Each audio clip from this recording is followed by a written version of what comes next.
You guys want to make sure that you filter in, find a friend, find somewhere to sit, find someone you enjoy. We have some seats for the speakers in the front center, but we're excited to have you wherever you are. Lucas. My name is Mike Thibodeau. My name is Knowledge Build Hudson. My name is Michelle Flores. My name is I just want to make sure we get. My name is Rebecca Sewald. My name is Daniel James II. Hi, my name is Herb Tyson. Hi, I'm Maya Williams. This Is NTIA. So everybody make sure you find a seat there. Any of the tables there are welcome. You are welcome to join the tables. You are welcome to join the chairs. You're welcome to join wherever you are. We're just excited to have you. one word. It would probably Find somewhere. Communication. We're excited to see you. innovate. Access. Welcome.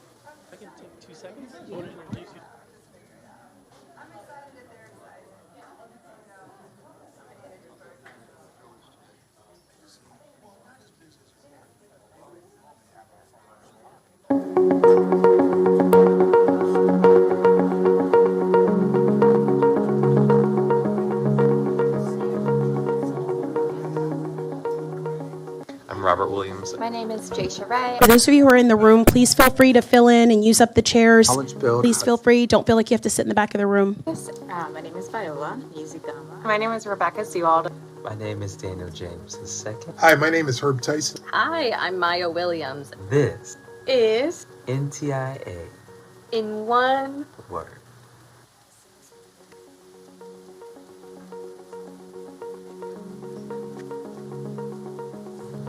If I had to describe NTIA, in one word, it would probably be dedication, Communication. innovate, Access. Welcoming. Thoughtful. Connections. transformative, I would use the word courageous. Generation. future. And I say that because Internet is not a luxury, it is a necessity in this day and age. Technology being the center of everything in the future, sci-fi. Watching the NOFO process and then the evaluation process, the review process to implementation. I think there's definitely been some kind of a spirit of community and a spirit of engagement between everybody. Across NTIA, everyone is so dedicated to the mission. And with that dedication, sometimes comes sacrifices. It's all about the ability of individuals to communicate, nations to communicate, governments to communicate, businesses to communicate, and exchange ideas under security, under safety, and broaden the knowledge base that makes societies better.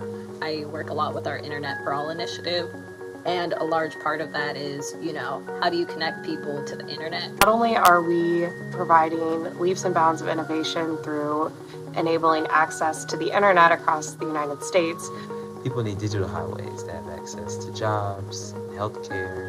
In order to ensure that people have opportunities for economic development, opportunities to change their lives, and utilizing the internet devices as well as digital skills in order to improve themselves. We're also creating connections between NTIA and elected officials and their staffs. The work NTIA does affects families. NTIA is doing a lot of background work to get us there.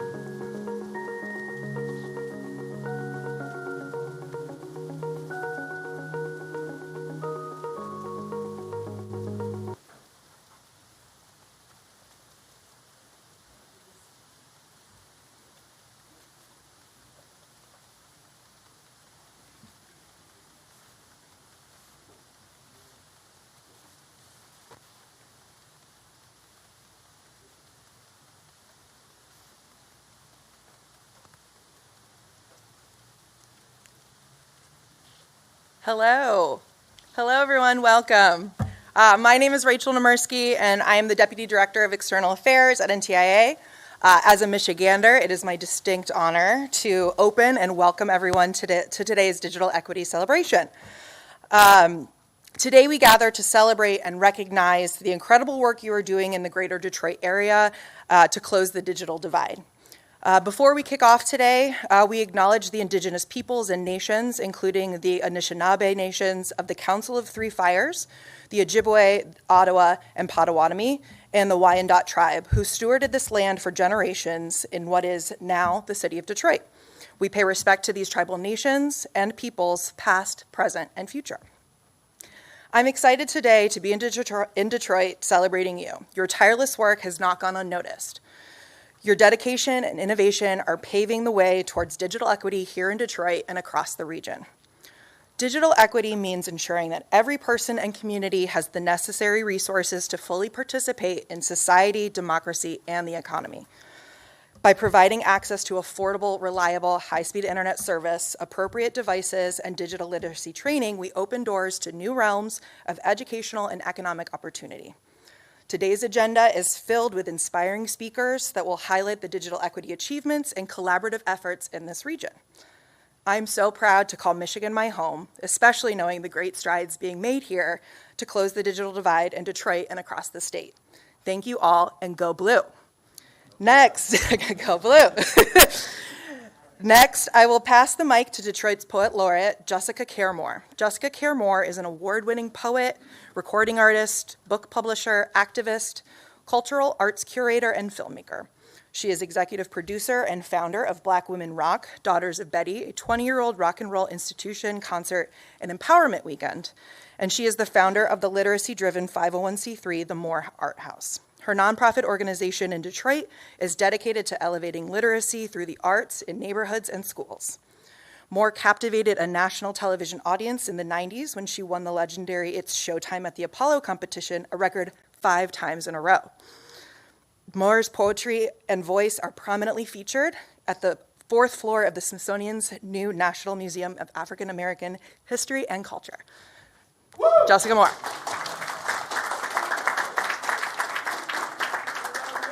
Yeah, and I went to Cody High School.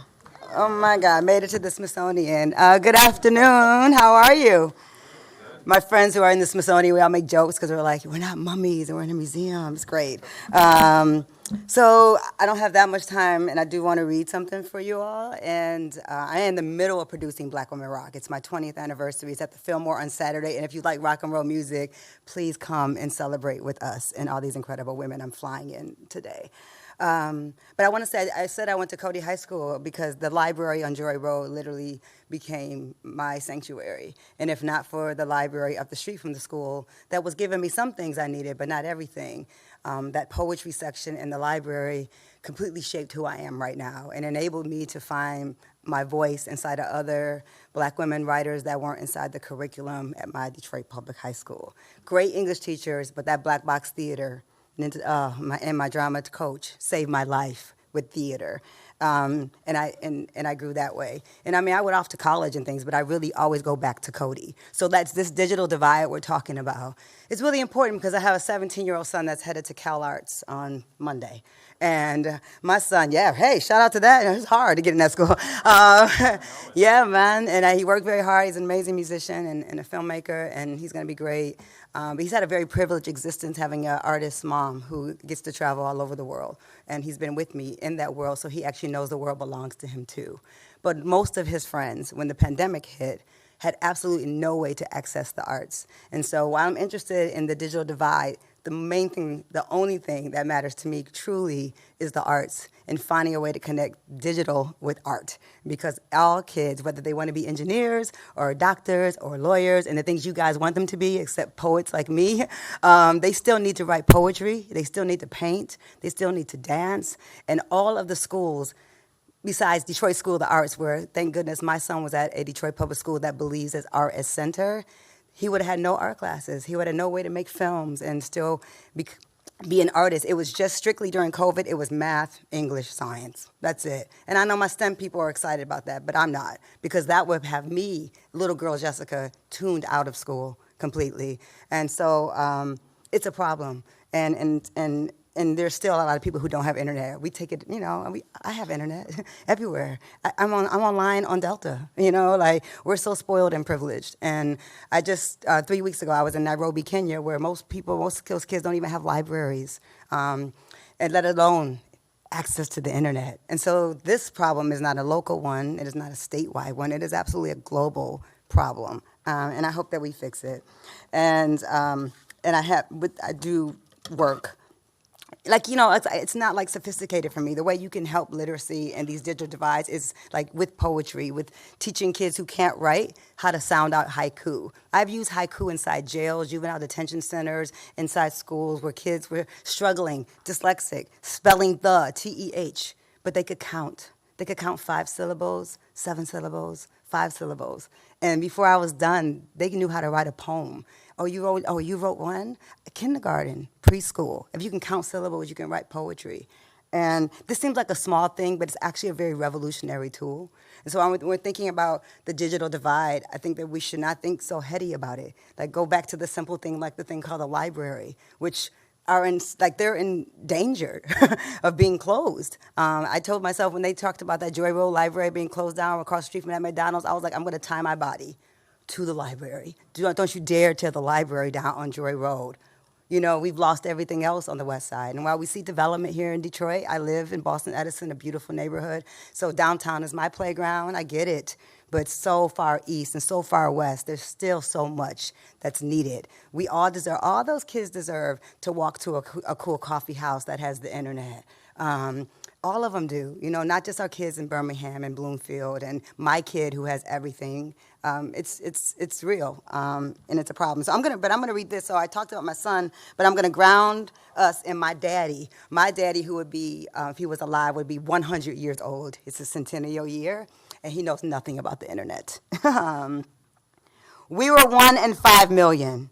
Migrating toward the north to find work for opportunity, fathers, grandmothers, 140 trains arriving daily, a place known as an underground railroad stop across the water from another country, our birth, a starting line, our journey constantly evolving. We were born moving, breaking rocks and racial barriers, leaving a pathway for the ones who came after us. My father came from Madison, Alabama. Some left Mississippi, Georgia, traveling somewhere people with faith in their stride. Strength in their pride in the tilt of a hat. Sometimes you must move with great intention, with force, with tears, fiercely into the unknown in order to survive. Dream chasers built Detroit, our great city of possibility. We are the children from the Up South movement. We are the bold aortas, those left ventricles, gear shifts, pulmonary articles, our pistons, transporting blood from the right ventricle. You must search for breath under the hood, inside our chests. Those arteries are connecting rods, carrying blood from the heart, the gas that fuels our machines, that drops off the most important little people in the world to elementary schools at 8 a.m. every morning. Imagine a body of a car as a body of a people, painted with thousands of extraordinary colors, mufflers as lungs, pushing in and breathing out the beauty of innovation, the complexity of history, the necessity of technology, and the simplicity of that road trip you've been dreaming about. Our bones, an assembly line of interchangeable parts. Our legs fought against segregation. Our arms reached for jobs at Ford Motor Company in 1919, a metropolis of ideas. Our minds, the workstations of the future. How we get there and who we bring along for the ride will be the marker for how history defines us. Everyone can't fit in the passenger seat. Some of our families are larger than a sport utility vehicle. Our aunties need a ride to work. We've adopted a few children who must stand in the cold to take a bus or walk to school in cold winters of America. Humanity is not just oil, it is blood. It is the Amazon thrust of traveling stories, speeding at 200 revolutions per minute. We, the economy of black gold survivors, a highway of stars shine bright as our rims, an expressway motor city of tomorrow could include making room for bikes and carpool lanes or an express train, oh my God, to Chicago, that can get citizens across our glove with ease. We are the hope and the heartbreak, a fast car with no brakes. We are the old school Cutlass, the Cadillac, the Focus. We are the prom date and the first kiss. We are our ancestors' wildest wish. We were born moving. Mobility is the ability for Retha to reach that soul note and Smokey to rearrange our ears to know our city is built on love.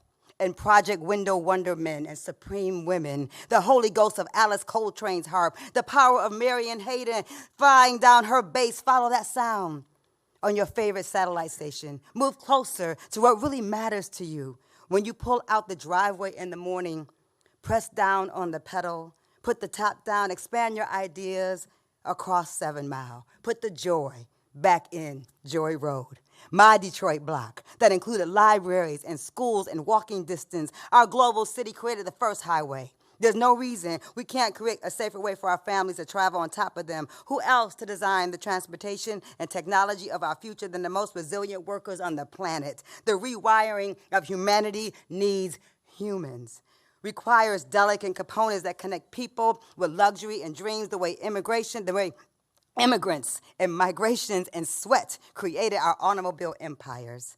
Transportation should never be a reason students can't go to school or stay late to play on a sports team because the bus line isn't safe and mom works 2 jobs. If we can imagine a car that can fly past all our great expectations, if we can imagine a world where race is only about cars, Detroit is the starting line of the world's imagination. But it's not about how you start the race or the sacrifices you made to build your life in peace. It's how you find a way to push victoriously to the finish line. And while crossing over that white line, you consider the value of a speech about a mountaintop, an engine as a heart, mobility and technology as a right, like breath, like water, like freedom. We only get there when every piece is moving together.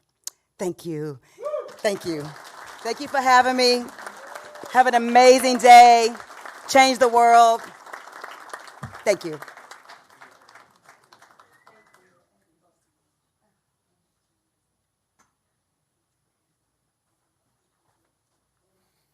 This is so exciting, mostly because Jessica Caramore is one of my favorite poets. So to come up right behind this, can we just go ahead and say she's real famous if you don't know who she is? August 31st, please be there. Flyers on the table. Can you hear me? I'm gonna, it moves. Okay, way better. Can you hear me? Beautiful. My name is Johnny Turnage. I am one of the co-founders of Black Tech Saturdays. How many people have heard what that is? I know, look, the room's letting us know. But I'm going to be real quick because I brought 2 amazing people who have far more interesting things to say than I do.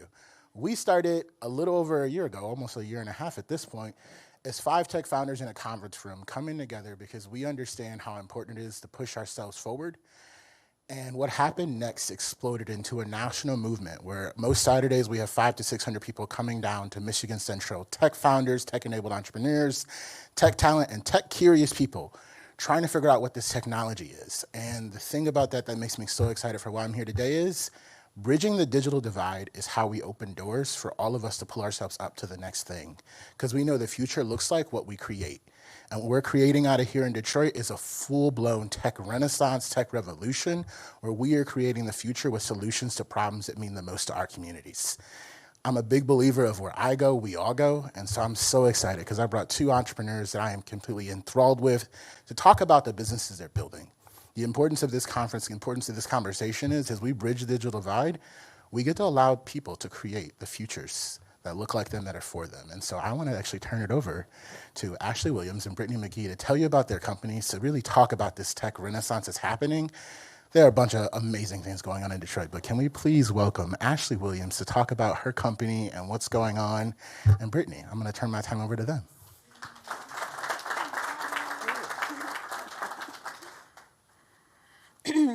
Well, hi, everyone. Good afternoon. My name is Ashley Williams. I'm the founder and CEO of Razar. We are a MarTech platform, essentially connecting brands with vetted content creators who produce user-generated content for them to use across their websites, their social media, and their apps.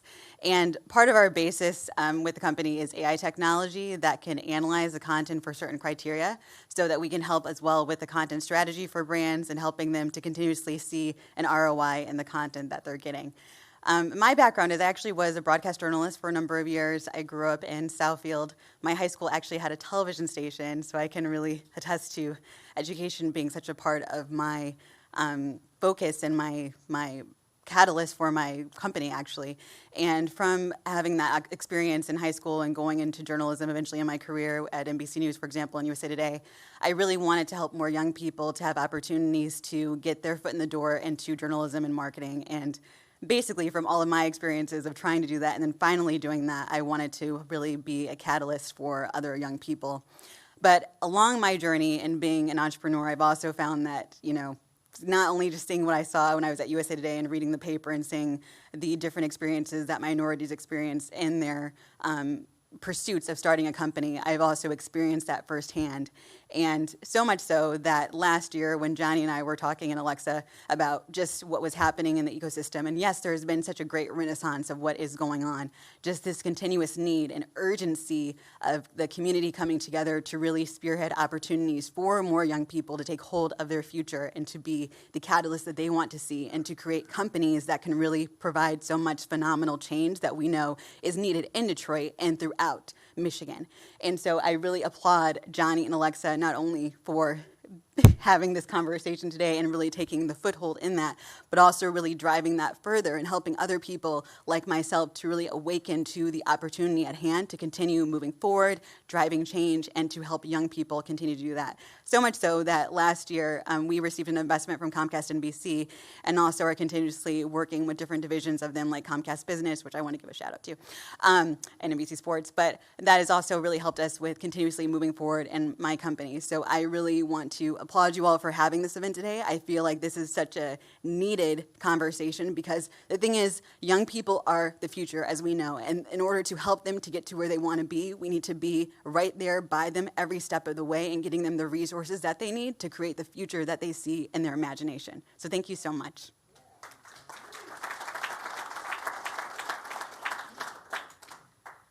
Hello, everybody. My name is Brittany McGee. I'm the founder and CEO of Optimize EV. Optimize EV is a predictive maintenance platform for EV charging stations. We basically aggregate a bunch of data, use that data to be able to predict when EV charging stations will fail. And it's important because innovation is key in the city of Detroit. I am Detroit born and bred. I grew up in Rosedale Park, was raised by a school teacher, and so I got to experience a Detroit revolution, as you would call it. And so I'm excited to be here, especially the platform that Johnny and Alexa has given me to kind of promote sustainability, promote mobility, promote tech in the Detroit ecosystem. It's important that we continue to build on the foundational blocks that people before us have set, but also continue building and breaking glass ceilings, and that's what I intend to do with Optimize EV, along with continuing to bridge the gap when it comes to access, whether it's internet, mobility, sustainability. We want to be able to continue to build on those building blocks. So I appreciate the opportunity. I'm looking forward to all the access and innovation that we'll continue to do in Detroit, and I thank you very much. So to close this out, when I first jumped into tech, we would never walk into conversations in rooms where the two entrepreneurs that we're talking about are two Detroiters, let alone two black women in tech. When you look at the stats of equity in technology and what that means for women and what that means for black women, to put it in perspective, less than 0.5% of VC dollars go to black women entrepreneurs. I think the change that we're creating is so important. I think that's also pivotal in terms of having this conversation, announcing this from Detroit and what the tide looks like. And so I'm so excited, and I just have to close. The future is bright. The future is us. Thank you.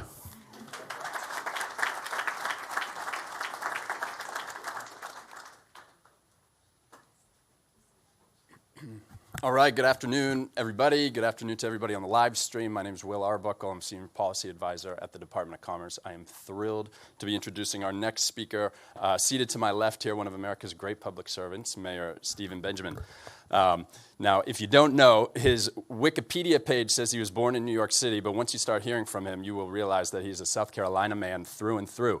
A two-time graduate of the University of South Carolina, JD. That's where, at least as far as I can tell, you started your maybe political career as the president of the student body. More recently, he has spent the better part of the last 15 years as the mayor of South Carolina's capital city, Columbia, where when he wasn't fixing potholes or improving the local economy, he was the president of the U.S. Conference of Mayors. So this guy, he's got a lot of energy. He is today working for the president, senior advisor. He's the director of the Office of Public Engagement, which, if you haven't interacted with the Office of Public Engagement, acts as a bit of a front door between the American people and the White House. So I am thrilled to introduce Mayor Stephen Benjamin. Let's give a warm round of applause.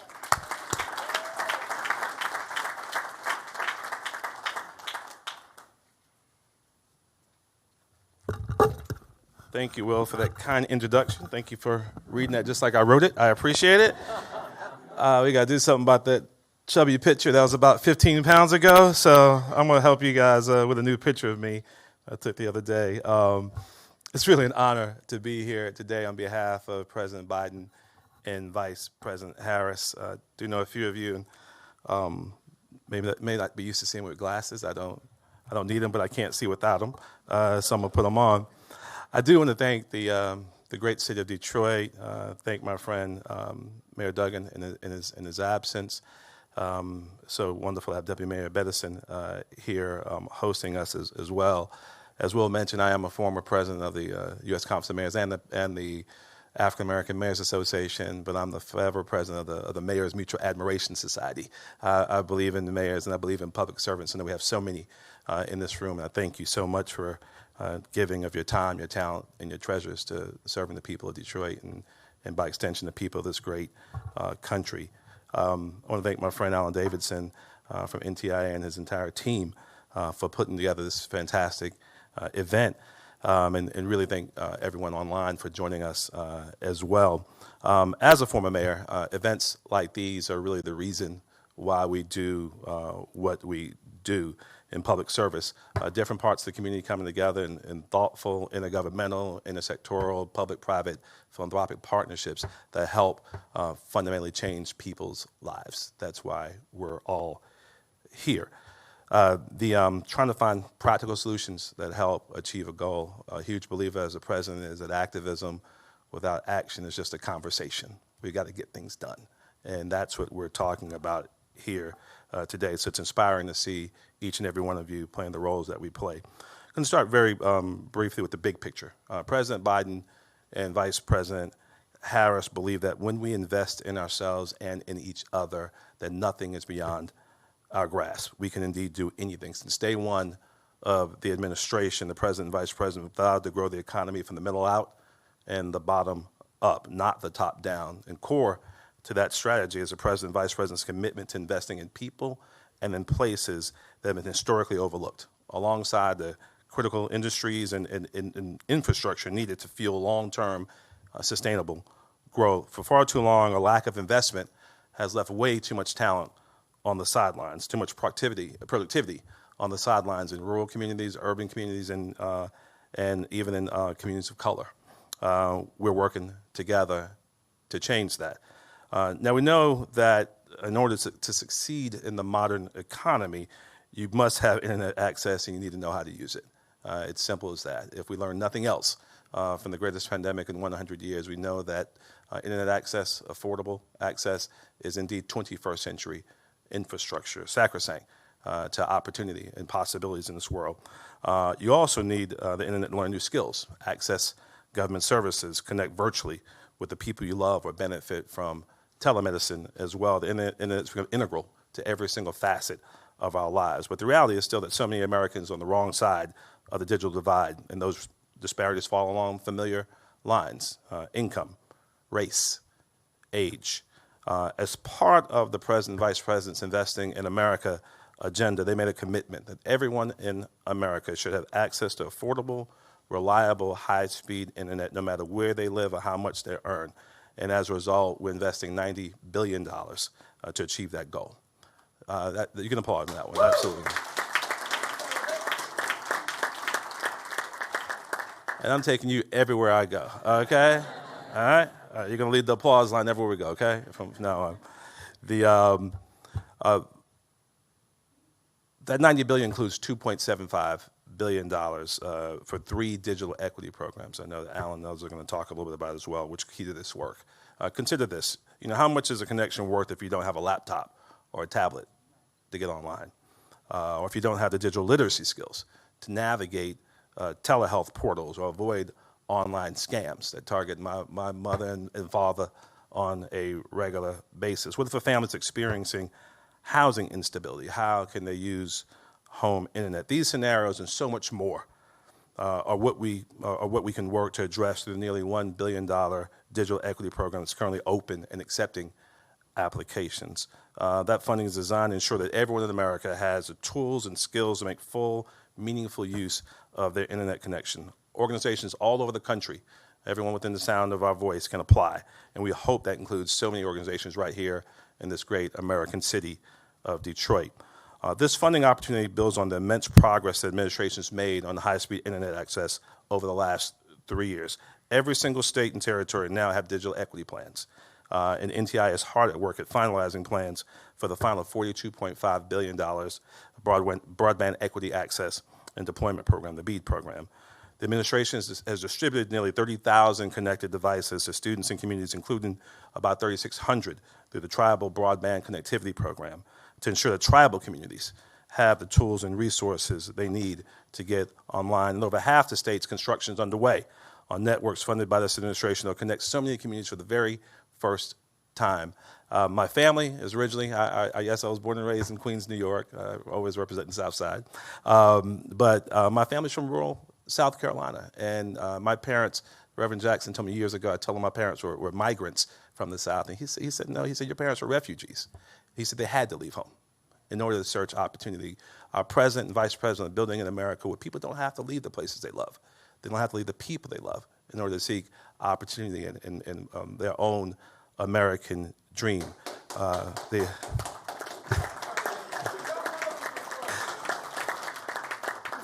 New Hampshire, for example, has already connected 15,000 homes to high-speed internet. In Georgia, 39,000 homes connected. And here in Michigan, about 4,000 homes and small businesses have been connected to high-speed internet, with more getting connected all the time. I'm going to close just really quickly just by telling the story just about one of the people that this administration has helped. Earlier this year, the president visited Raleigh, North Carolina, where he met Edward Smith, a veteran who lives in Tar Heel, North Carolina, a population of 100, more people in this floor right now than the entire town of Tar Heel, North Carolina.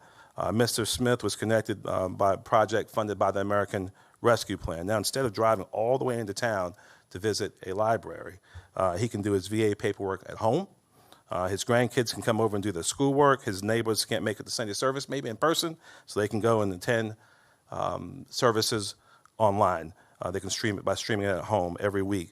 That's just one story, but stories are what drive this country and the possibilities of this country. That's what it's all about. That's why we're laser focused on reaching every single soul in this country. It will take creative solutions and community-led approaches. This is one of the reasons why we're all so happy to be here, to pull in the amazing talents of everyone into this room, encourage all these wonderful community-led organizations that drive the great work in this city and this country to make sure people apply and organizations apply for these resources. President Biden, Vice President Harris are delivering real, tangible progress for communities in every corner of this country. They're connecting people to the tools and technology they need to thrive in today's world, and they're leaving no community behind. So let me say thank you again to NTIA, the mayor's office, and all the remarkable community and corporate partners who joined us here today. May God bless you. Thank you.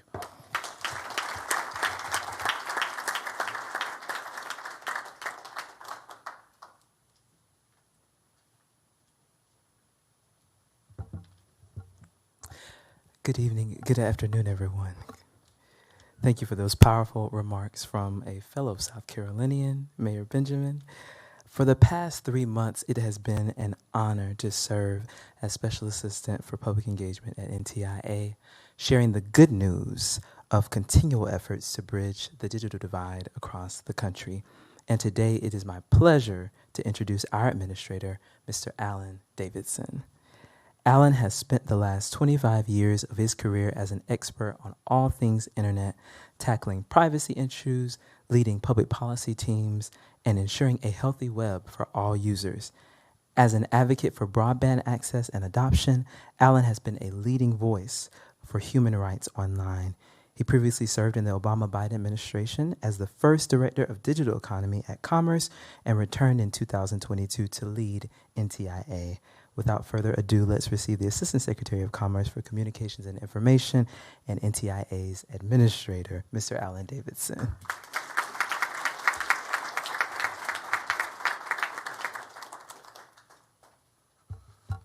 Thank you, Daniel. I represent the sort of nerd wing of the party here, so I'm glad to do it. And it's so great to be here with you all today, to hear these speakers, to hear the Detroit Poet Laureate. How great was she, right? Still, yes, oh, there she is. Yes, that was amazing. And I do want to thank the Deputy Mayor for being here. Really appreciate it, and your support and partnership with the Mayor's office. Mayor Benjamin, we are so lucky to have the support that we have from the White House. And Mayor, you see it, you hear it, that personifies the kind of support we've had in doing this work and the leadership we've had in the Biden-Harris administration to get this work done. So thank you. And thank you all for being here and for listening in on the live stream too. We're here to talk about several announcements today, but I'll just start by saying this is really meant to be a community conversation, and we'll have time for community conversation. We are here also to listen, and really this is all about partnership and making sure that we are, as we like to say, build with, not for, right? This is a partnership in building networks with communities that are going to serve those communities. So thank you all of you who are here today, and all of you who've been partners in the work that we're doing here together. The starting point for this is something big that's happening around the country, and it starts with a problem and a challenge, an opportunity. The internet today, as we've been hearing and talking about, is the essential communications medium in our modern digital world, right? It's essential for access to work, access to jobs, access to education, access to healthcare, access to opportunity. And yet here we are today in 2024 in America, and there are still tens of thousands of families in Michigan, millions of families across America who cannot get that basic access to high-speed internet service that they need, cannot afford to get online, don't have the tools or the skills or the devices that they need to thrive online. That is about to change. And we have been talking about the digital divide in this country for over 25 years. Finally, thanks to the leadership of the Biden-Harris administration, thanks to the bipartisan infrastructure law, we finally have the resources to do something serious together about it. There you go. You know, we call it the Internet for All program, and the President has given us a simple but ambitious mission, right? To connect everyone, and we do mean everyone, and you heard the mayor say it here too. It makes me nervous to say everyone because that's a lot of folks, but the truth is we are here to connect everyone with reliable, affordable, high-speed internet service. That's the starting point. The goal ultimately is that people are thriving online and that opportunity is available, like the kinds of opportunities we've already heard about people partaking in, that opportunity is available to everyone. The starting point for that is connectivity. The first part of that story is about how we make sure that everybody can get that access, that it exists. And the first thing I wanted to talk about today is the project that we have underway to make sure that connectivity is everywhere, and particularly in the state of Michigan. A year ago, we told every state in the country how much of that $42 billion state grant program that we have. We have a $42 billion state grant program to get everybody, to make sure that the wires exist, right? And we told every state how much money they were going to get. Since then, we've been working with each state on their plans for how they're going to spend that money. It includes $1.5 billion for the state of Michigan. State of Michigan's been hard at work on its plan, and today I am very pleased to announce that we have just approved the state of Michigan's plan to be able to get access to the $1.5 billion that it's been allocated. So I'd say congratulations to the state broadband office you'll be hearing from. It's a big milestone, right? What does this mean? It means the state can move from planning to action. It means the state can start going out there and getting this money deployed, selecting the providers who are going to build out these networks and make sure that everybody's connected. So this is a big moment in our program, and it's a big moment for the state of Michigan. Most importantly, it means that $1.5 billion is now coming to the state for it to use. So congratulations to the state of Michigan. It was a very sophisticated, very impressive plan that really shows how everybody in the state's going to get connected. So congratulations. The second thing I want to talk about today is about getting beyond that basic access, right? This question about adoption and equity, right? Because as we were saying, a connection to a family's home, if they can't afford that connection, if they don't have the devices they need, if they don't have the skills, they don't know what to do when they get online, it doesn't help. And we have, as the mayor said, 2 really big programs designed to support that broader digital equity agenda. $2.75 billion. First, in a state-run program, a state capacity program. We awarded just last month the state of Michigan $20.5 million, and that funding's already going to help implement the Michigan Inclusive Training, Technology, and Equity Network, MITTEN. Great acronym. Anyway, so and that's going on right now.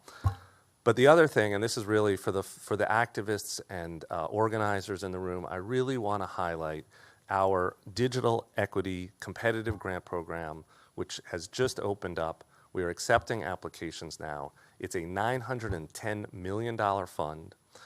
There's lots of opportunities to be part of it, to support our ultimate goal of supporting marginalized communities, covered populations in our legal language, to help them develop the skills and experiences they need to be able to thrive online.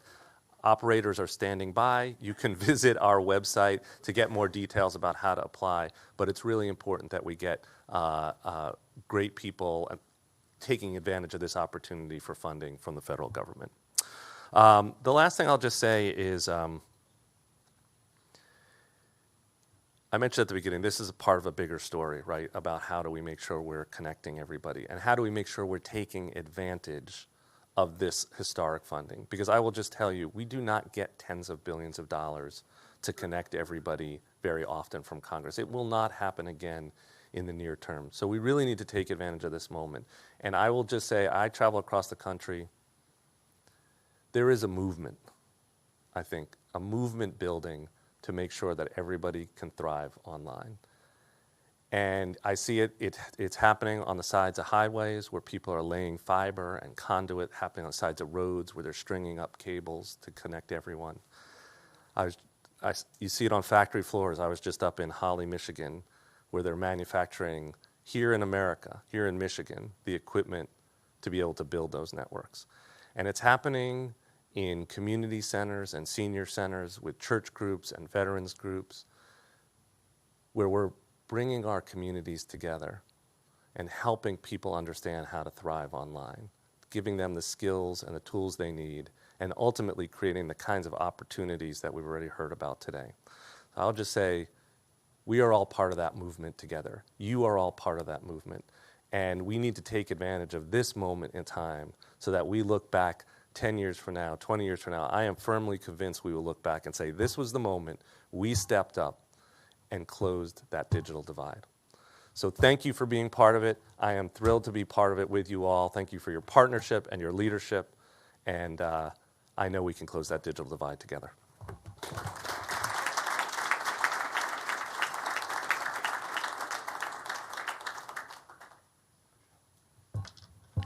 Thank you for those powerful words and that good news about over $1 billion coming to Michigan. Let's give it up for that again. Yes. Yes. Eric Frederick serves as the state of Michigan's first Chief Connectivity Officer. In this role, Mr. Frederick leads the Michigan High-Speed Internet Office with the goals of achieving universal broadband access and creating a more digitally equitable state. Mr. Frederick is a state and community broadband policy and planning expert and a sought-after speaker on broadband technology.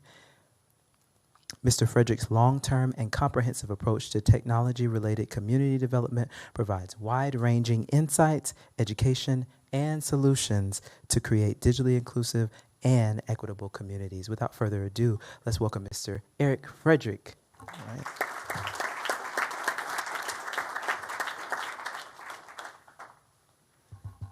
Well, thank you for that introduction. And I'm going to echo the words of Mayor Benjamin, and I'm going to get you a new headshot. That was a few pounds ago, so, but certainly appreciate NTIA inviting me here today, and thank you, Assistant Secretary, for the approval of our initial proposal for BEAD. Very, very exciting. I do have an update on the dollar amount: $1.559 billion and 29 cents. And we are going to use every penny of that to complete our mission.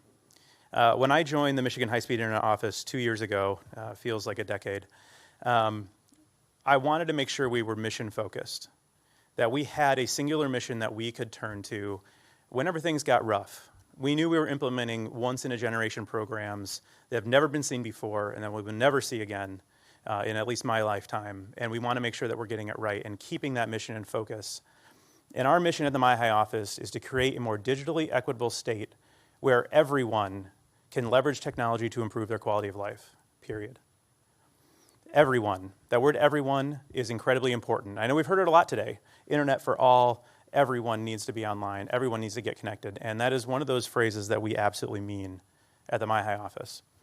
Last summer, our team spent several months going from one corner of this great state to the other on a 43-stop listening tour, and we got to hear from Detroiters, from Yoopers, from Grand Rapidians, if you will, and every other corner of Michigan to listen to their needs and their concerns and tell us what we should be doing to address their connectivity challenges.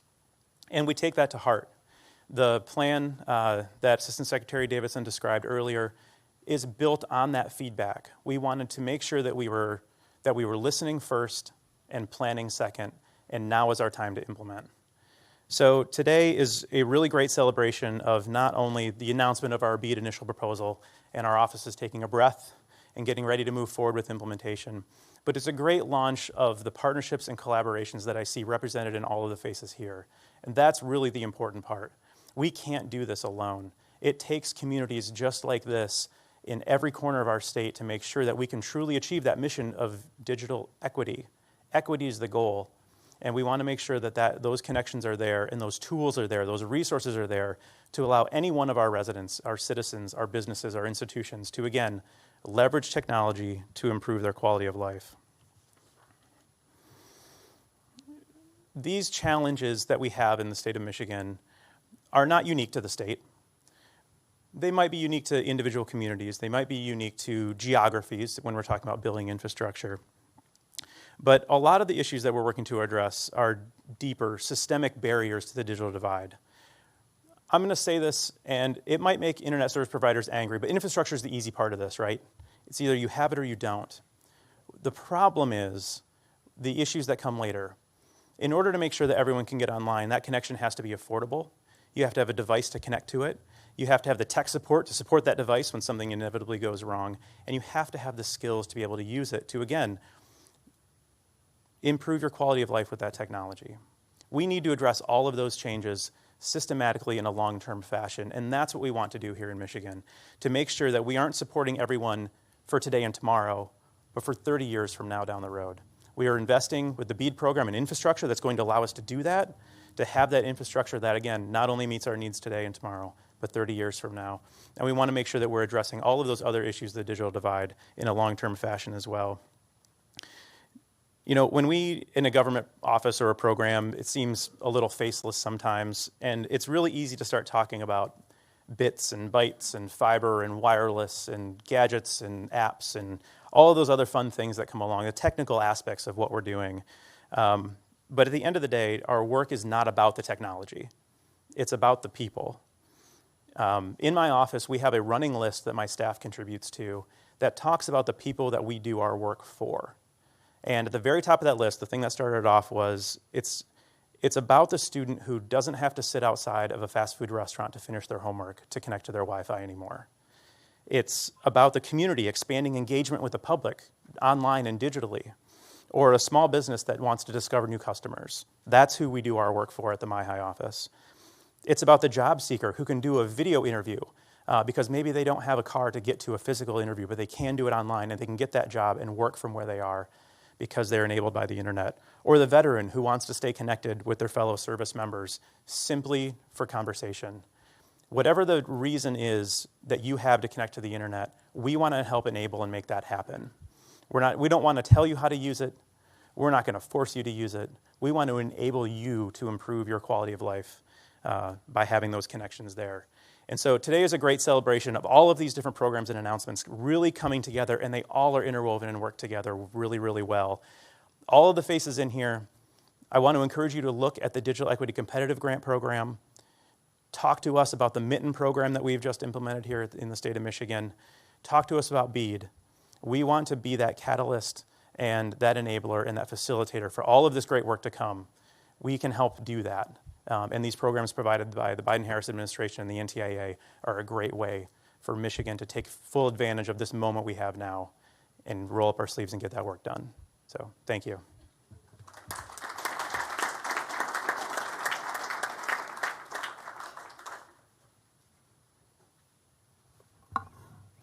Thank you very much. My name is Art Thompson. I am the Chief Information Officer for the City of Detroit.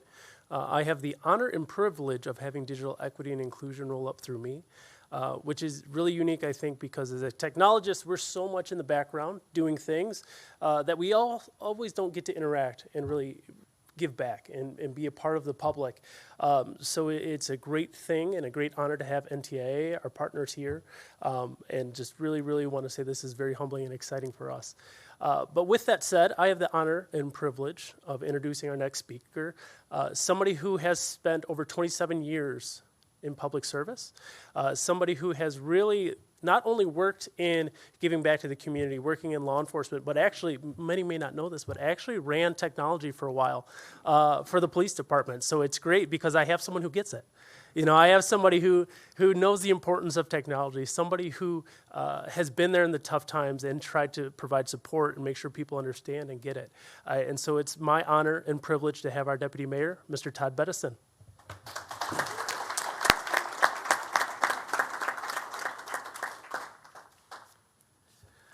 Good afternoon, everyone. I'm going to first start out by always thank the individuals who make this possible, and that's the folks who fund initiatives like this. So just giving thanks to the Biden-Harris administration for and getting this bipartisan bill passed.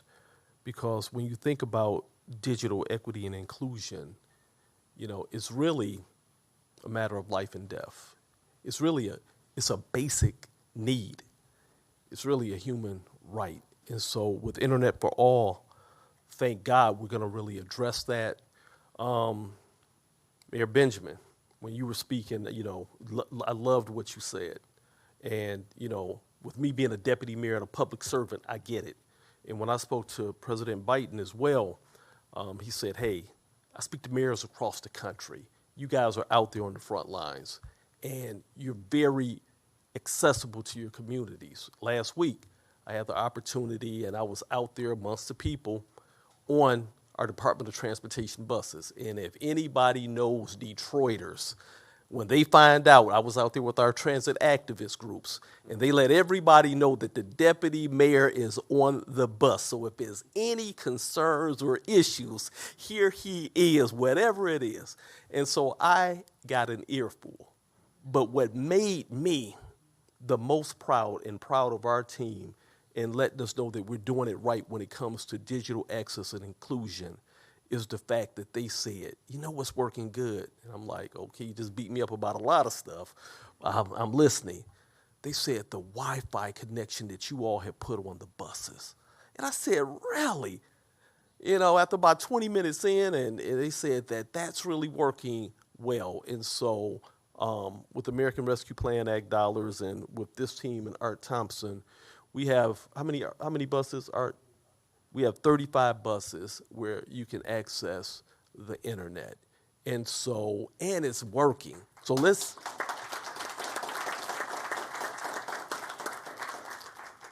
and with resources like this, additional funding, you know, the goal will be to ensure that all of our coaches have that, because we know that some of our most, you know, economically challenged residents of the city ride our buses. Also had an opportunity to visit our libraries. And so when the poet spoke about the libraries, I was just there last week too. And what I found is the libraries were packed. I didn't expect to see it. They were packed. And the draw is they're there for the computers. They're there for the internet access. There's a few people checking out books still, but they're checking out a lot of digital books, okay? And so it's just really changed from when I went to the library as a kid with the card catalog. It's completely different. But it was amazing. And the thing that I saw was every generation of folks there. It was young kids. It was our seniors. It was everybody. And when I spoke to the librarians, you know what they told me? They said, we spend a lot of times with our seniors that it is so important because they have to, in order to get human health and AIDS services, they have to do everything digitally now. They have to upload it. They have to scan it. So our librarians are taking a lot of time with our seniors to make sure that they assist them with that. So another thing that we have in the city of Detroit that we're proud of is our tech hubs. And so our goal is to get about 100 tech hubs in. How many do we have now, Art? See, I'm putting Art on the spot. See, he's my guy. So we got about 38 tech hubs at our recreation centers. And we even have things posted online where you can locate our tech hubs easily. But the tech hubs, the certificate program ensures a couple things. First of all, that when you go to a tech hub, that all the computers are in good working function, that you do have high-speed internet. And also, you have a tutorial program. You have individuals that will teach you how to actually use the assets. And so Assistant Secretary Davidson, when I was listening to you talking about, is one thing to have it, and it's another thing to have the skill set and to have the technical assistance to be able to use it. So thank you all for what you're doing with that as well. I'm just honored to be here, and on behalf of Mayor Mike Duggan, this is super important to the Duggan administration and even my city council members. We're all in one lockstep together to make sure that our Detroiters and that we all believe that they should have high speed. And I'll tell you something else. With the poet, what she said, Poet Moore, Jessica? Yep, Jessica Care Moore. When you talked about us being privileged, most of the folks in this room, we are privileged. I'm so privileged that I want my high speed to be even faster. I'm mad because I don't have fiber yet in my community, but that's what it's really about. And so we need to ensure that everybody has the same benefits that we all have, because it absolutely is a matter of life and death. And so we seek to ensure that Detroiters, not just the city of Detroit, overcome the challenges with the digital equity gap, but we want to be leaders in digital equity in the city of Detroit so that all residents have the tools and opportunities that they need to build the life that they seek and deserve. Thank you all.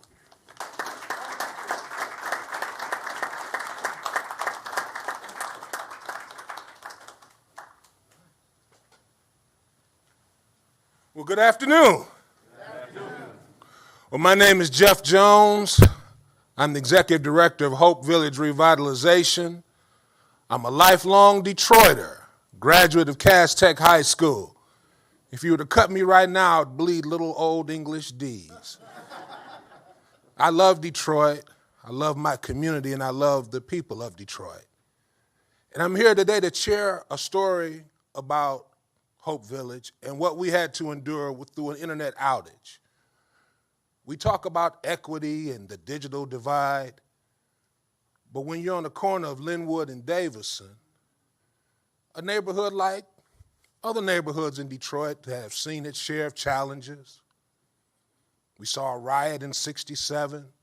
We saw decades of white flight and disinvestment. So we're used to challenges. We're used to having to deal with what we have and to make do with it.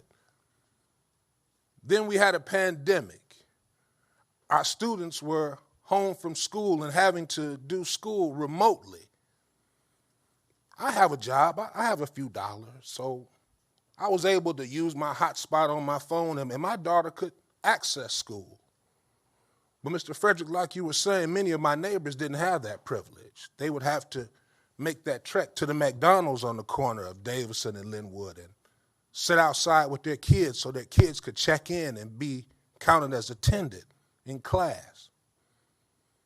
I called every day to AT&T, their tech service department. I would go through the automated prompts, and every now and then I would get in contact with a real person, and all I could get was, we're working on it. When I look out my bedroom window, I can see the AT&T service yard. It's about 200 yards from my window. I can walk to my corner gas station and I would see the dozens of AT&T vehicles gassing up to go out and fix people's problems around the community. But I kept wondering, what about our neighborhood? So finally I got frustrated. More importantly, my wife got frustrated with me and said, you need to do something about this. And so I called the mayor's office. And I feel so sorry for that secretary that answered the phone because she caught not the best side of me that afternoon. But when we hung up, a few minutes later, Joshua Edmonds called me. He said, I'm a digital inclusion officer from the city of Detroit, and your situation is the type of situation that I'm employed to handle for you. I was surprised, y'all. My government, my city government, my elected officials got back to me. And less than 15 minutes after that, I got a call from a gentleman. He said he was the vice president of something very important from AT&T, calling me from somewhere in Kentucky. And I could hear some of the disgust and disdain in his voice, like, how am I calling this guy in the middle of the afternoon to apologize about our internet outage? But what it showed me is that my city stood at my back. And when the mayor announced the Hope Village fiber pilot, that our community that has for decades not seen the investment be singled out to say, we're going to invest in your community so that you're not dealing with 20th century infrastructure and just hoping and praying for connectivity, but we're going to give you the 21st century of connectivity in your community. I was overjoyed. The neighbors who I represent were overjoyed because now they're seeing that love and consideration. And what happens when you invest in a community, it pays off. We see new and more development coming to our community, and that's why I like to brag and say Hope Village is the hottest community in Detroit that you may not have heard of yet. But keep watching the news because we're doing neighborhood in the 21st century the right way, and thanks to our partners here, I've heard some exciting things today.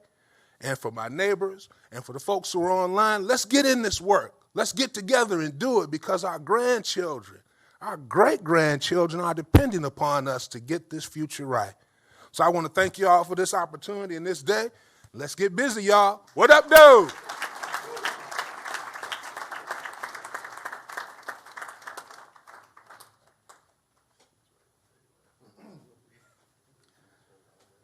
Good afternoon. I'm Roger Blake. I'm the CEO of Merit Network, and I'm here today because of a simple idea that we've talked about today already and is shared by everyone here in this room, that no student should have to leave home to do their homework, and nobody should have to go find a fast food parking lot to get connected to their telehealth appointment. It's a little bit of irony there, but they shouldn't have to do it. And digital equity is foundational to health equity. It's foundational to school success, workforce development, and community vitality.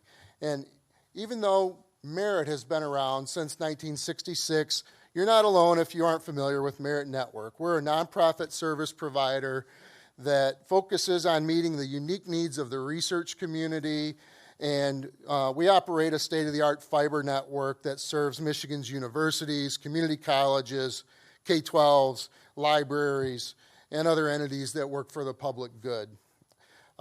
We also work with communities using research-based methodologies to collect data, attract investment, and develop sustainable digital opportunities for residents. Wayne State University is one of our founders. We connect to the Detroit Public School Community District buildings.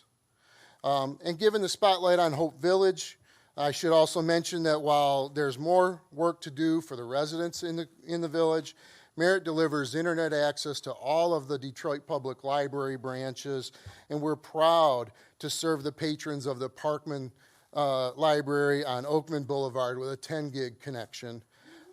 Yeah, libraries, as we've heard today, are great partners in upskilling and in digital literacy, and Hope Village has a well-connected community anchor right there in the Parkman branch. That's who Merit is.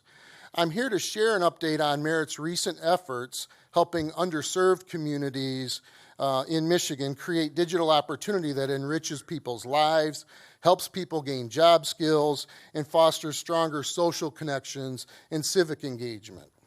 We've put a few wins on the board this year, and if you'll allow me, I'd like to take a moment to spotlight just 3 of them. First, statewide, using Merit's data collection and analysis techniques in conjunction with the state of Michigan and the mapping program that went with BEAD, we've helped qualify 33,865 additional homes for broadband investment through that program. Yep. Those are homes that otherwise would not have been on the map for investment. Second, we're participating in efforts to build America's next generation workforce of networking professionals. And just last week, we were up in the UP supporting Michigan's first tribal broadband boot camp with Michigan Merit subject matter experts teaching the art and science of troubleshooting networks, of safely working in the public right-of-way, fiber optic cable splicing, and the importance of computer skills for proper network documentation.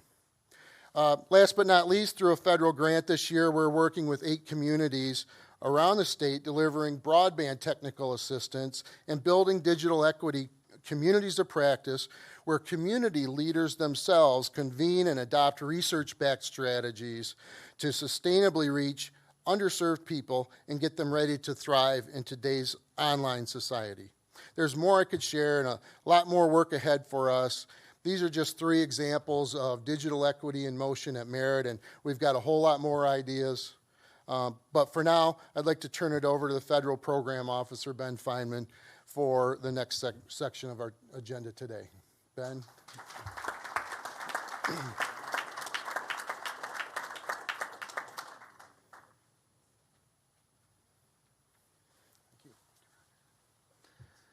Thank you, Roger. And I think we're going to rearrange some chairs a little bit. So while that is happening, I'll just do a quick introduction. And it's really, it's humbling to be in this room because I see so many familiar faces, but I'm also hearing of so many other great projects that are going on out there that I hadn't even heard about. And there's so many folks that I am looking forward to follow up with and work more with.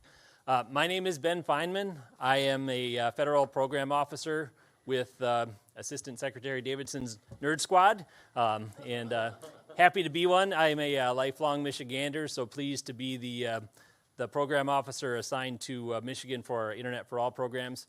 And I'm really excited to moderate this panel. Going back to something that Eric mentioned earlier, the connectivity portion is in some ways easy because it's binary. Either you have connectivity or you don't. And so it's, from that perspective, the equality part of the equation, we know how to do that. It's the equity part that gets really tricky because it doesn't look the same for every household or even for every person. So that's what I'm excited to explore in this panel, is we're going to spend a few minutes talking about digital equity and what it looks like both for Detroiters and for Michiganders as a whole. And pleased that we have such a great group of panelists. So representing the city of Detroit, we have Art Thompson, the CIO that you heard from earlier. Representing the state, we have Eric Frederick, the Chief Connectivity Officer for the state of Michigan. And of course, Assistant Secretary Alan Davidson, representing the federal level. I'm going to transition myself to this other microphone and have a few questions to get us started, but hopefully we'll have time for some audience questions at the end.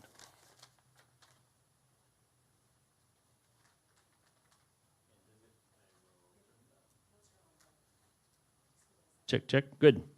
And I will share this one over here. We know how to share between local, state, and federal, so we can share a mic. Forcing us to share, I like it. Yep.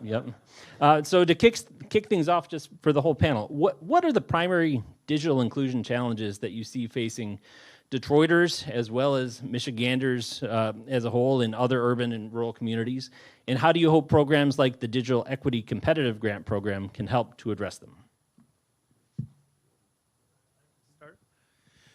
Yeah, so I think the biggest thing is raising awareness on the importance of it, right? And so everybody needs to understand that this is the evolution. This is where we're headed. You need technology now to apply for jobs, to get medical benefits, to some cases get medical care. So making sure that people understand the importance of it, they recognize it, and then they're getting involved. They're participating, they're partaking in the opportunity to raise awareness, raise education. I think that's really the hardest part, but the most important part, because it really is what sells it to people and brings it on that full wraparound service. Yeah, I'd say one of the issues that we see is that there's so many organizations and entities that are doing digital inclusion work, they just don't know it. It could be the classic example of a library that has computers and Wi-Fi and so on. That's you can think of that as digital inclusion, and they might think of that as digital inclusion. But it's also the nonprofit that's working to connect folks to government benefits, and you have to go through an online application. That kind of training is digital inclusion work. So I would encourage the organizations that are here and online and that might be thinking about pursuing the digital equity competitive grant.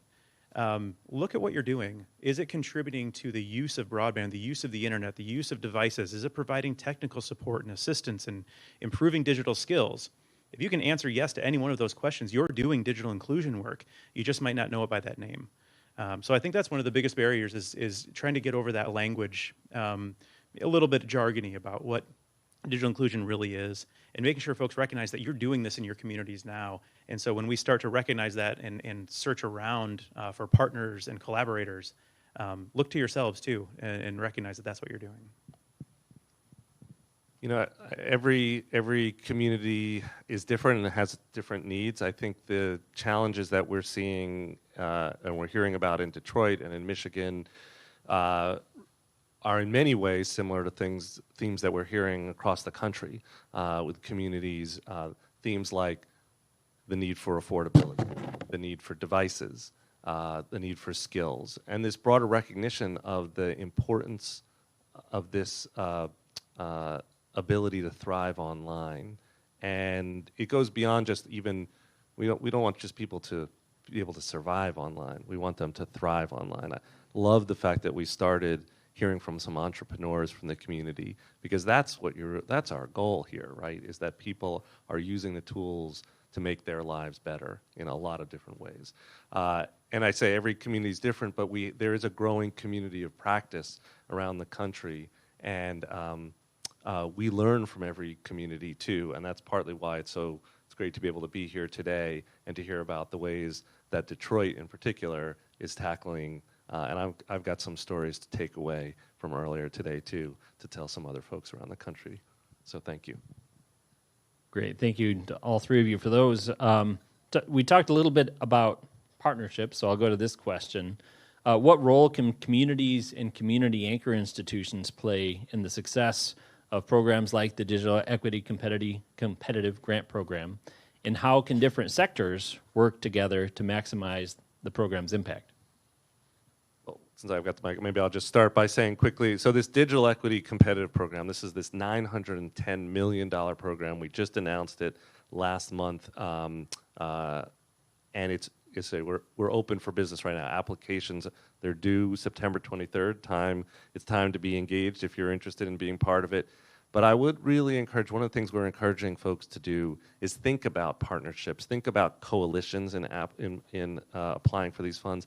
I'll be honest, in part it's just the practicality. Applying for federal money is not, we have a lot of rules. We have a lot of things you have to do. And there are people who are really good at it and experienced at it. And so I just want to make sure that we've got a lot of smaller organizations that we hope will be part of this program, but we know that we are challenging to deal with. So you're better off, kind of pooling your resources and finding those coalitions and partnerships and getting hooked up with folks who are really experienced at dealing with us. And hopefully that will, because we really do want to make sure we're reaching the broadest possible set of actors in this space, and all of you could be part of that. So partnerships are important. Thank you. I would say that partnerships speak volumes to this initiative, right? This is all about coming together in combating this together. None of us can do this alone, and I think as a municipality, it is very key to recognize the strength in partnerships. As Eric said earlier, so many people do different pieces of it. They're already doing it. We need to connect those dots. We need to pull people together. I think one of the biggest initiatives that I've seen in our city and nationally is shout out to Connect 313, right? We brought together multiple different groups with the sole purpose of tackling the digital divide. And we've come a long way. We've done a lot of great things. And that's how we continue to make changes here. It's not just one size fits all. It's not one solution. It is bringing people together, highlighting what we do, highlighting our differences, and making sure that we connect those to deliver. Art, since you mentioned Connect 313, let's go to this question. Detroit has always been a leader in reinventing itself, and I know there's been a lot of great digital inclusion work happening here. Can you talk a little bit about some specific examples of digital inclusion initiatives in the city? Yeah, absolutely. The deputy mayor mentioned earlier our certified tech hubs. Why is that important? Well, there's a basic, right? There's a basic need, and we have to identify that. We have to recognize that and give people the ability to connect to that basic need and really have a good experience, a positive experience, so that they want more, they want to come back, and they want to change their lives. So I think that's one, but one of the biggest things is the ACP, right? American Connectivity Program. We had over, and I'm looking at my team because I'm hoping she's going to mouth the number to me, 160,000. I knew it was over 150. I wanted to get as close as I could. But 160,000 households in Detroit took advantage of the ACP. If that doesn't speak volume to the need in this nation, in this city, then I don't know what else would. So, I think that having a city come together, recognize that there's a deficit, recognize that there's a need, is just phenomenal and amazing. And it started here in Detroit, and we led the nation. If we look at everything that we've done, we've got just tremendous partnerships. I've never seen people come together on one single thing, whether you're an ISP, whether you're the government, whether you're a nonprofit, come together and want to participate. Not about who's going to make the bigger dollar, who's going to make the bigger initiative. It's how can we tackle this together. You look at Rocket Mortgage. We have the Rocket Mortgage Classic. This city is dedicated and focused on digital inclusion. And I think that Connect 313 really helped establish that and make sure that we recognize that as a city, and it's done collaboratively. Thank you. So all three of you have seen a lot of digital inclusion work and initiatives.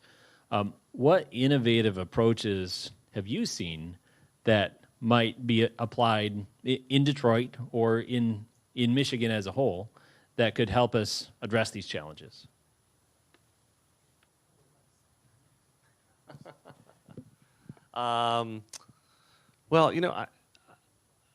Maybe just rather than a specific example, I'll just say kind of general theme. I have always been surprised by the creativity of communities, and I think being open and listening and allowing for that opportunity for creativity within the communities, in your community, to rise up, to bubble up, and to take advantage of the ideas that come up organically.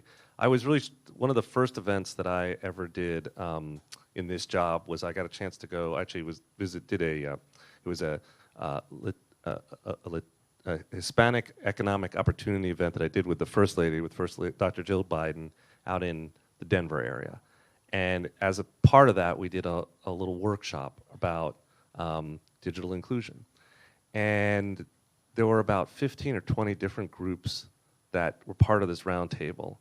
I had never heard of any of them, and I considered myself somebody who knew a lot at the time that I came into this job about broadband. I spent the last 20 years working on different parts of broadband deployment and inclusion. And what was so striking, this is a couple years ago, so it's just kind of a little closer to the pandemic. These groups were groups that had not existed 3 or 4 years before. But in 2022, we're thriving in providing all sorts of different new ways to help with the digital inclusion problem in the greater Denver area, right? Helping people get devices, helping with refurbishing, doing after-school projects with kids, doing after-school projects with kids, teaching seniors how to get online, right? And it was just I've been struck in this job many times, but that was the first time, about how creative our communities can be when they are challenged. And if we give them the opportunity, and it doesn't take a lot of funding sometimes to do it, you all know, you can do a lot with a little. And that's what I think I'm excited about seeing, creating those opportunities. I'd encourage us to create those moments, that space for the community itself to come together and tell us what it needs and give it the seed money it needs to build those programs.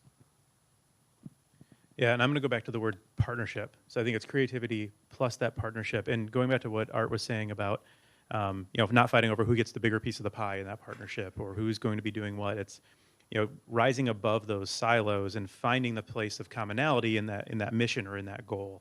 And that's when those partnerships can truly start. There's a great, I use Connect 313 as an example many times when we're going across the state or the country. There's a great collaborative in the Eastern Upper Peninsula of the state of Michigan that's been working for a long time to build their connectivity there. It's a partnership of the regions and counties and schools, and you name it. There's a lot of entities that are participating there because they have that mission and vision and just keep driving. They're finding those creative solutions and building those partnerships. So I would go back to and use partnerships as probably one of the best ways to start approaching digital inclusion, making sure you're listening to your community first to find what those issues are, creating those partnerships, and then make your plan and implement. Yeah, I love what Eric said because that is just so spot on, right? We see technology advancing so rapidly, whether you're doing fiber, whether you're doing a hybrid model, we're using wireless CBRS. I will tell you, CBRS 5 years ago, I personally laughed at. No one get mad at me. But look at it now. Like, holy cow, technology is rapidly advancing, and it is moving at such a rapid rate. I think the creativity just continues. So where do you get creative? It is that partnership, right? It is that collaborative where you're bringing people together to tackle different areas and make sure that you're able to deliver on multiple different levels, not just one. So I know we have a few minutes left. I want to make sure I gave the opportunity for any questions from the audience. Oh, there's a lot. Okay, so I think I saw over here. If it's okay, I'll play Vanna. Yeah, please. Thanks, panel. Joe LaRussa, Mayor of Farmington. So we're a small inner ring suburb of the city of Detroit. As we look at the infrastructure topics, I know this is more the fundamentals of digital equity, but right now, today, I have several hundred of my residents who have power but no internet.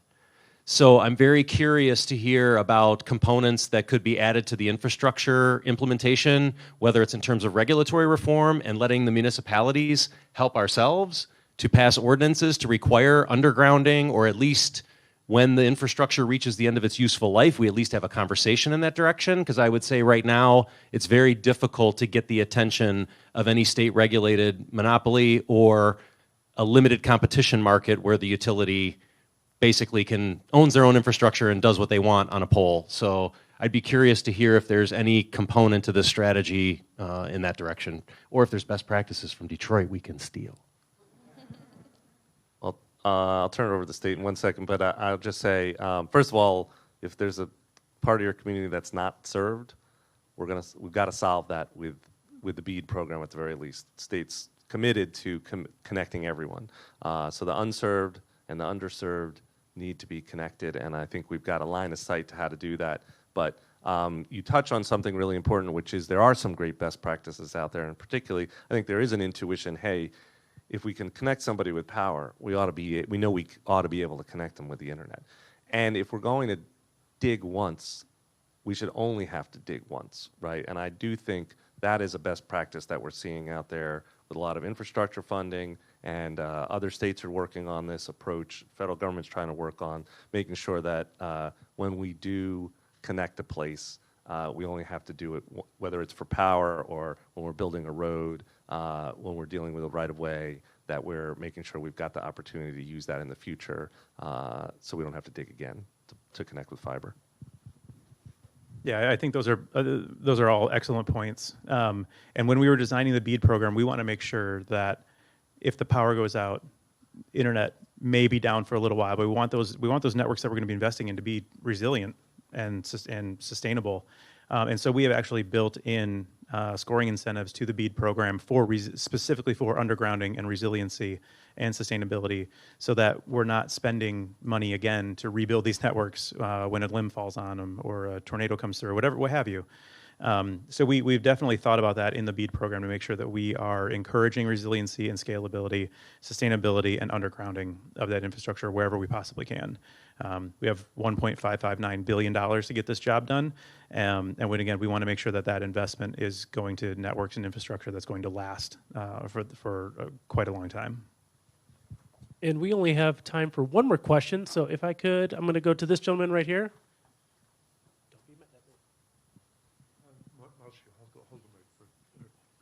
Alan, I have a question for you, but first for the audience. Anybody but me Hispanic in the room? Am I the only one? Okay. Alan, given your background with Mozilla and community wireless networks, I'd like to hear your thoughts about Sci-Fi Networks building an open access fiber optic network that would enable smart city applications here in Farmington Hills, Michigan. What do you have to say to supporters of open access who are concerned about too much governmental emphasis going towards incumbent ISPs who expand their geographic monopolies? That's a great question, very specific question. I'm not sure I know a lot about the details of the particular network you're talking about, but I will say that the notion of open, I will just start by saying I think the notion of open access networks is a terrific notion, and we want to try to support it as much as we can. And what I mean by that is when we are using our federal funding, we would like to make sure that we're building networks as much as possible that get the broadest possible uses. Now, that's not the only way that networks get built, and it's not a requirement of our networks. There are other programs, for example, our middle mile program that we supported, that are going to be entirely open access programs. So we do think that's very important.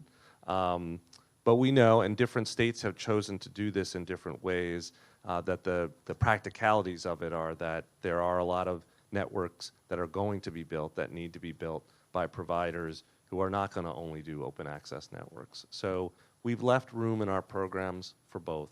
I will say, I do think we appreciate the power of open access. I think it's a scoring criteria for many states in how they will be deploying the networks. I'm not actually sure about the difference. Okay, I'll let you answer too. But I think the important thing to know is we really support that idea. We want it to happen as much as we can. We're going to do all we can within our program to do it. There'll be a variety of approaches, and that's just the reality of how networks are being built in this country now. But thank you for the question, and thank you for your continued commitment to that. Yeah, and just to answer specifically for Michigan, we do also include scoring incentives for open access networks in our BEAD scoring rubric now. So that is one way that we recognize that, again, there's lots of different approaches, and we want to make sure that those that are proposing to build open access get rewarded through scoring incentive.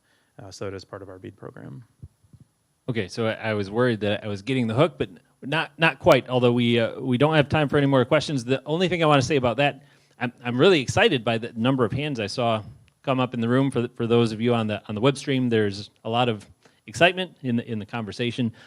This is not the end of the conversation. This is, well, not even the start, because we've been having it for a while. But I would encourage everybody here to continue working with not only those that are part of this panel, but everyone else in this room who is working on this great challenge together. We do have time for a brief final word from each panelist, and I will start with Art. Wow, final word from me kicking it off. Thanks, Ben. I would say reach out, right? There is no stronger power than unity. And so I think if you are getting out there, you're reaching out, you're creating collaboratives, you're going to the libraries, you're talking about it, you're bringing awareness, this is how we move this forward. So I will say final thought is be collaborative. Yeah, I think collaboration is absolutely key, and that partnership is key as well.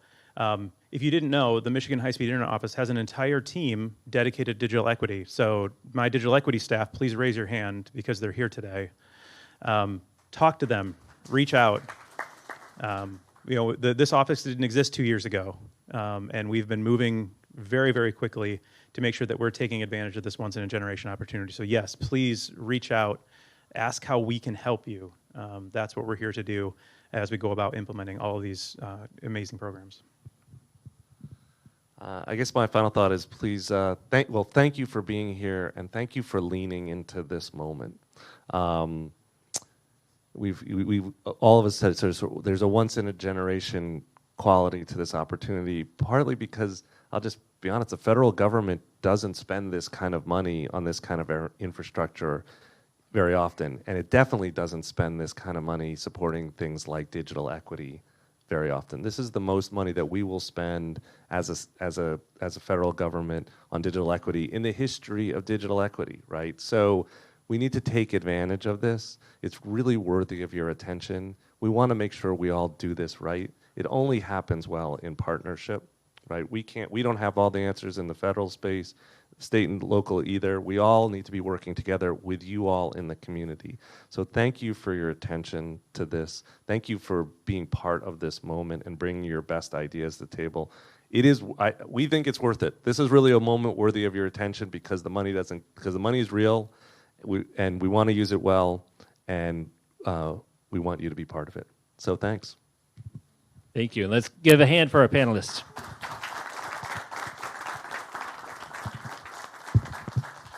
And I understand we're going to hear from some partners with long-term investments in Detroit.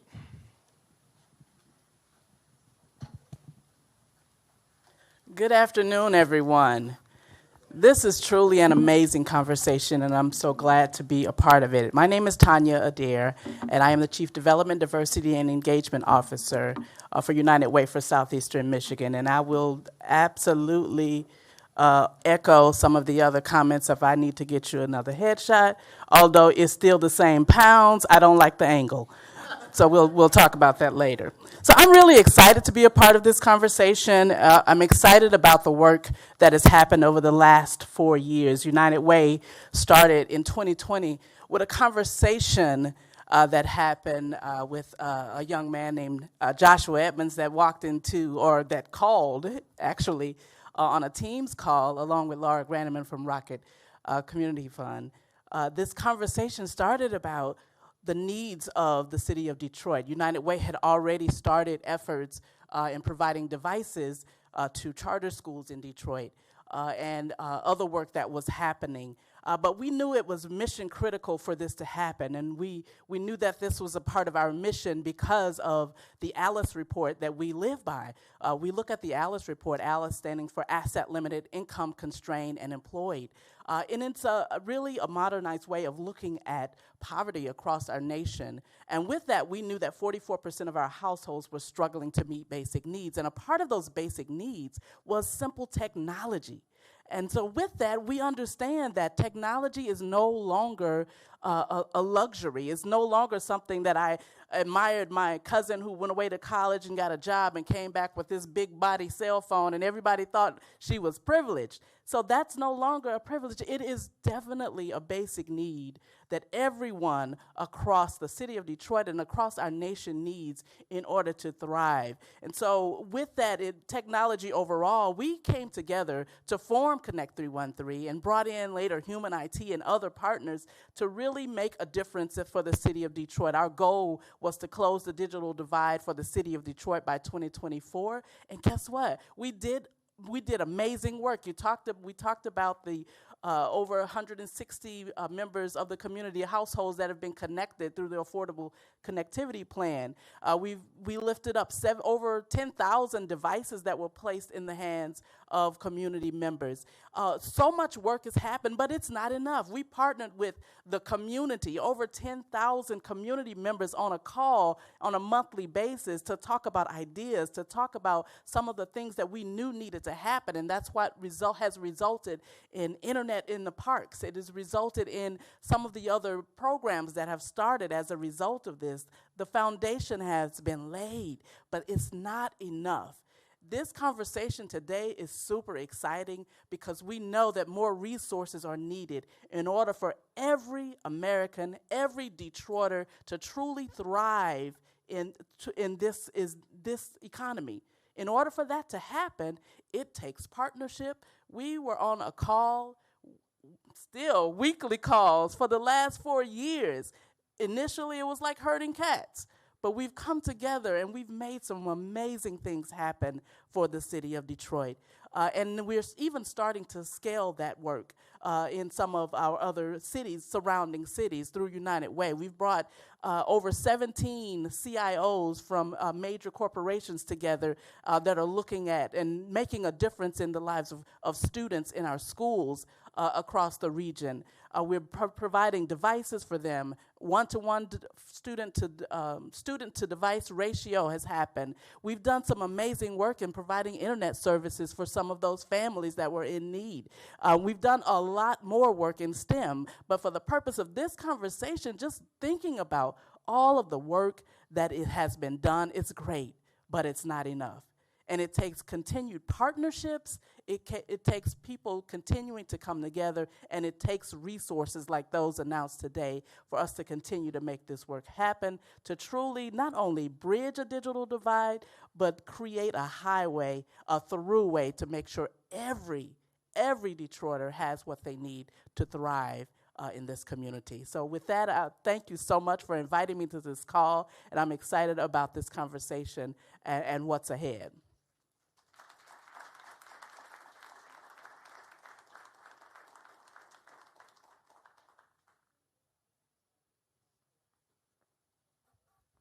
I've been watching people move this microphone, and I'm like, oh, wait, it's got to come way down here. All right. Well, hello, everyone. My name is Jennifer Jamber. I have the pleasure of working for nonprofit social enterprise Human IT. And, you know, all we've heard today continuously is the important part of partnerships. And, you know, that's the role that I play here in the city of Detroit, as well as nationally. So for those of you that aren't familiar with the work that we do, Human IT as a social nonprofit enterprise, Eric spoke our mission perfectly earlier today, and I giggled. I'm like, did I hire him to do that? Well done. But you know, we want to make sure that everyone is connected. So what that looks like for us is, you know, communities across the country have the resources that they need, and I'll use the word again, to truly thrive in our digital world. But we want to make sure that everybody starts at the same playing field. And for us, it's 4 critical pillars. We want to make sure that they have a device, a working device other than a cell phone, that they have internet connectivity, ideally a broadband connection in their home, and if something should go wrong with either of those things, that they have some type of tech support, someone that can talk through the process with them, and that they have basic digital skills training. So our model of digital navigation has been a critical resource to being part of the incredible partnership that has stood up work here in the city of Detroit and beyond. So, you know, while we operate on a national scale, we deeply do value the partnerships that we've talked about today. So I know he's left the room, but Mayor Mike Duggan's office, the deputy mayor, I see Josh in the room, and you know, we wouldn't be here if it weren't for incredible people that have been a part of inviting us into the community. Human IT is a resource provider at the end of the day, right? We can do a lot of things, but we can only do it with trusted community partners. And what that means for us is that they invite us in and give us access to the people that they already are working with, that they know have a need in the community, and we can come alongside and assist them. Through the work that we've done in the city of Detroit, you know, we've been able to leverage, we've heard about it today, federal ARPA dollars. Deputy Mayor and Art talked about Motor City Tech Hubs. We are going to put digital navigators in several of those hubs so that there will be a presence in every district in the city of Detroit where somebody can get support with getting low-cost devices, or they can get technical support. Human IT on 7 Mile, our first brick and mortar store. This is like my baby. I love to talk about this all the time. Opened up in June of 2023. So we've been able to support thousands of Detroiters through this location in the city, and they can come in and get access to devices. The neat thing is anybody can come in and support our mission as a nonprofit, you know, and you need a device for your home, whether you're income constrained, which is our focused individuals, or you just have a need need for a device, come and shop with us, and all that money goes back into the great work that we do on a regular basis. You know, I don't want to beat, you know, what was already said today, but it's really the truth.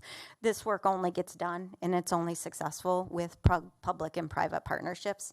And what we also know is, you know, technology and its continuous evolution has taught us that the digital divide,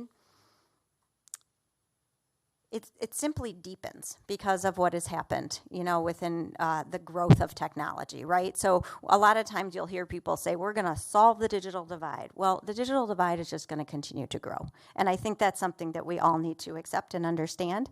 And this federal funding is going to be a key way for people to come together and collaborate and really make sure that we can drive economic mobility for individuals in communities. 90% of jobs require a digital skill. So our goal and our mission together should be that we make sure none of those people get left behind. And how are we going to do it? The best way is in collaboration. It's working in coalitions. And Human IT, you know, we do this work, like I said, on a national scale. We've had a lot of conversations. And it wasn't a misspeak when Alan stated that, you know, a lot of people aren't going to be able to stand up applying for this funding. So it's really being thoughtful and leveraging the coalitions and the people in your community to come together and apply and create work that will ultimately together, you know, create a future where everybody gets the opportunity to thrive, whether it's here in the city of Detroit, whether it's in the rural parts of Michigan or somewhere else across the country. So I'm really grateful for the opportunity to really stand up here and speak to the testament of the great work that, you know, Connect 313, the city of Detroit, United Way. I see Jose from NPower, you know, Rocket Community Fund, a lot of my corporate partners in the room. Like, we couldn't do this work without you. So thanks for the opportunity, and I'm looking forward to all the great work we'll do together.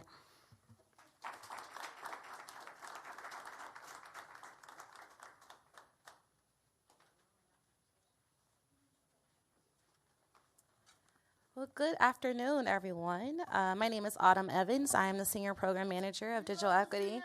Oh my God. Digital Equity and Inclusion for the Rocket Community Fund. In my native language, I will say, what up, though? I am a native Detroiter, born and raised through DPS, attended Renaissance High School, and so being able to serve my community in this way has been truly the honor of my lifetime so far in my professional career. So standing here as a representative of the Rocket Community Fund, we just want to, one, congratulate the collaborative and what we've been able to do as a community to bridge the digital divide, not just providing dollars to this cause, but also leveraging our company assets to build awareness about what's happening and why this is an issue that not only nonprofit and government, but industry should get behind. I understand, especially with this digital equity competitive grant, that there are going to be matching dollars that are going to be needed. So I do want to encourage industry to lean in where you can, find the inches and find the people who are doing the work and provide them with the additional resources to make all of the goals and aspirations that were talked about today a true reality. I'm not going to belabor and go through our wins, even though there are many. And I like to, really celebrate not just the city of Detroit and United Way and Rocket, but our community members that really leaned in on being that trusted community voice of what it really means to do something big like this and to be a part of a movement. Movements don't happen at the top, they happen at the bottom. So I really want to celebrate all of our community ambassadors, all of our digital navigators, everyone who works at the libraries, having those one-on-one conversations with their family members and their aunts and their uncles, and like really pressing the issue of why they need to be connected. A few years ago, everyone's going to talk about Joshua Edmonds, but how can you not talk about Joshua Edmonds and digital equity in the same conversation? I met Josh when I was a fund development manager at a local nonprofit during the pandemic, and Connect 313 approached us and asked us to help give out 8,000 devices to homebound seniors during the pandemic. And this was my introduction to the digital divide. So I had the pleasure to go to people's homes, my aunts, my uncles, my cousins, and talk to seniors about, hey, would you like a device? And I would get a plethora of answers. Some people were, yeah, I can't wait to connect. I need to talk to my doctor. And others were like, oh my God, I have not seen my family members in months. So being connected really allows us to do that. So I just really want to stress again the power of public, private, and people partnerships. We have so much more to go, and I'm so thankful to the NTIA for releasing this amount of funding so that we can really go deeper with our engagement, partnering with other partners like Black Tech Saturdays and what they've done in the entrepreneurship space really helps us move the conversation from just inclusion to equity and finally empowerment. I believe that technology and the adoption of technology is a way for people to grow their wealth and really help bridge that racial wealth gap. So on that note, I would say, let's go. Like, let's, put together the collaborative that makes sense for your community. Don't count anyone out. We all have our strengths. Let's play to them, and let's do something really great for the United States. So thank you.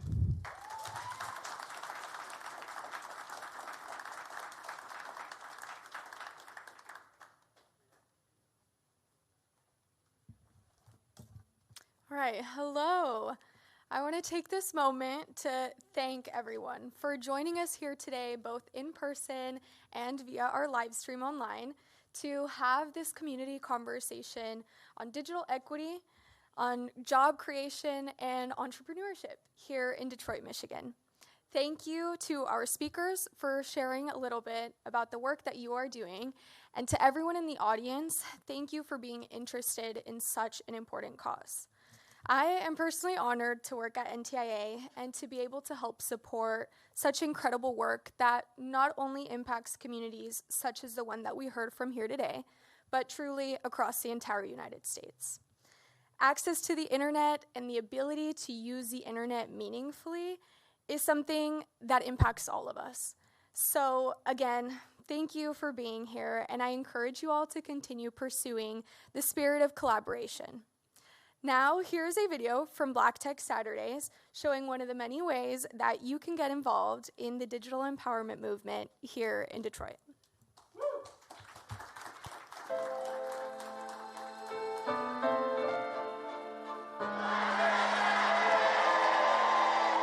The goal of the Digital Empowerment Summit is to bring together innovators, tech founders, and tech-curious people from around the entire country. We're bringing everyone together so that we can learn what are the digital tools that are available? What is it going to take for us to truly bridge the digital divide and to close the racial wealth gap? We truly believe mass technology adoption will help everyday Detroiters pull themselves up to the next step on the economic ladder. Detroit is the next great tech hub, and Detroit's Digital Empowerment Summit is how we're going to make sure everybody can see it, touch it, and feel it. We're going to have 3 days of workshops and immersive experiences. On day one, we're taking over the Michigan Science Center, and we're going to bring 2,000 youth. On day two, we're going to kick off with workshops with everything from AR, VR experiences to how you use AI to just solve everyday problems like, what am I going to have for dinner? And then Saturday, day 3 of the summit, we're giving out over $100,000 as well as celebrating entrepreneurs, founders, and community members.